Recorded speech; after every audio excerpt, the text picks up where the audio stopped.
అందరికీ నమస్తే అండి. మా షిఫ్టింగ్ అయితే స్టార్ట్ అవబోతుంది. ఇక్కడ పూజ చేయకూడదు కదా, మళ్ళీ అన్నీ మార్చాలి అని చెప్పేసి అమ్మ పూజ చేయలేదు. ఇక్కడ మా ఫోటో నుంచి స్టార్ట్ చేస్తున్నాను. చూడండి అన్నీ ఎలా అంటే అలాగా చేస్తున్నారు. ఎలా చేస్తారో వీళ్ళు అని చెప్పి అనిపించింది.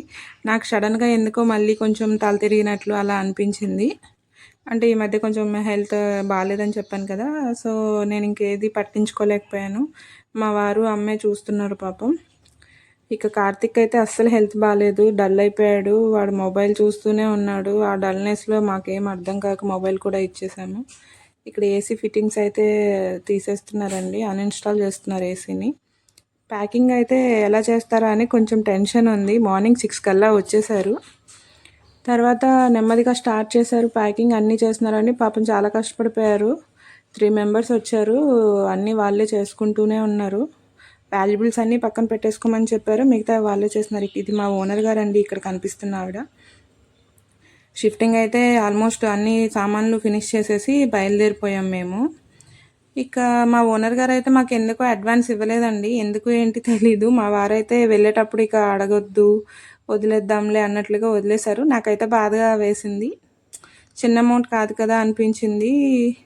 అయితే కార్తీక్ ఇక్కడికి వచ్చాక కొంచెం ప్లేస్ చూశాక దారిలో పెట్రోల్ కొట్టించడానికి ఆగినప్పుడు కార్కి, అప్పుడు కొంచెం ఆ ప్లేస్ చూసి ఎందుకో కొంచెం యాక్టివ్ అయ్యాడు, పర్లేదు అనిపించింది. వాడికి హెల్త్ అయితే అసలు బాగాలేదు. నాకు చాలా టెన్షన్గా ఉంది ఏమవుతుందా అని చెప్పేసి.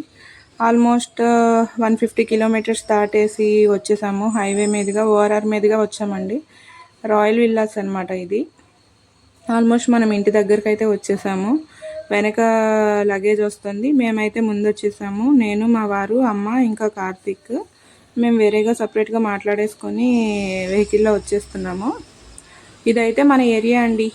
ఇక నుంచి ఉండబోయే ఏరియా ఇదే అనమాట మనం. సో ఇక్కడ మనం వ్లాగ్స్ చేస్తాము. కార్తీక్తో ఎలా ఉంటుందో ఏంటో చూడాలి. ఇది శంషాబాద్ అనమాట. అంతా కొత్త ఏరియా. నాకు చిన్నప్పటి నుంచి ఒక ఏరియా నుంచి ఇంకో ఏరియాకి వెళ్ళినప్పుడు కానీ, స్కూల్ చేంజ్ అయినప్పుడు కానీ ఒక రకమైన డిప్రెషన్ లాగా కొంచెం ఒక ఫీలింగ్ ఉంటుంది. ఇప్పుడు కూడా కొంచెం అలాగే ఉంది. వరంగల్లో అయితే నవ్యశ్రీని, ఇంకా జ్యోతి వాళ్ళని, ఇంకా నవ్యశ్రీలో కొంతమంది ఫ్రెండ్స్ కూడా ఉన్నారు. వాళ్ళందరినీ కూడా మిస్ అయ్యానేమో అనిపిస్తుంది. ఇక్కడికి వస్తున్నందుకు హ్యాపీగా ఉంది. మా వాళ్ళు చాలామందే ఉన్నారు ఇక్కడ, కానీ ఇది కూడా దూరమేమో అనిపిస్తుంది. మా వాళ్ళందరి ఇంటికి ప్లస్ మేము ఉండే ఇంటికి కూడా కొంచెం దూరమే అనిపిస్తుంది. హైదరాబాద్లో ఉన్నాము అన్న మాటే, కానీ ఒక ఏరియా నుంచి ఇంకో ఏరియాకి వెళ్ళడానికి మినిమం 2 అవర్స్ పడుతుంది కదండి. అది కూడా ఇంకో ఊరు వెళ్ళినట్లే ఫీలింగ్. నేనైతే తులసమ్మని తీసుకొని ఇంట్లోకి అడుగు పెట్టేశాను. కార్తిక్ అయితే ఇక గ్లైడర్ దొరికింది కదా, దాని పని పడుతున్నాడు. కొంచెం యాక్టివ్ అయ్యాడు, దానికే సంతోషం. బాగుందండి. ఇదైతే నితిన్ షిఫ్టింగ్. మీకు ఎవరికైనా షిఫ్టింగ్ కావాలి అన్నా కూడా చేయొచ్చు. ఎట్ ద ఎండ్ వీళ్ళు చేసిన గుడ్ థింగ్ ఏంటి అంటే, ఒక్క ఐటెం కూడా మిస్ చేయకుండా కంప్లీట్గా మంచిగా తీసుకొచ్చారు. నాకు అది చాలా బాగా నచ్చింది. Thank you so much.